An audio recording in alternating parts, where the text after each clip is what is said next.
আসসালামু আলাইকুম বন্ধুরা, ওয়েলকাম টু অ্যানাদার ভিডিও। আমি আজকে আপনাদের কাছে একটি ভিন্নধর্মী ভিডিও নিয়ে হাজির হয়েছি। ভিডিওর মাধ্যমে আজকে আপনাদের দেখাইতে চলেছি আমাদের বাঙালির ঐতিহ্য তাঁত শিল্প। তাঁত শিল্প যেখানে তৈরি করা হইতেছে, বাংলাদেশে সেটাকে তোয়ালা বলে আখ্যায়িত করা হয়। আমরা সেটাকে তোয়ালা বলি, বিদেশে এটাকে তাওয়ালস বলে। তো সেই তোয়ালাটা বানানোর পর্যায়ে চলতেছে এখানে। দেখেন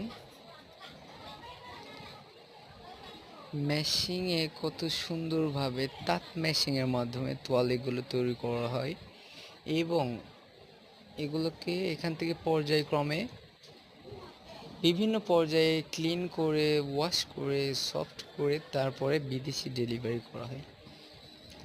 অনেক অনেক মজার একটি জিনিস, পুরনো একটি জিনিস।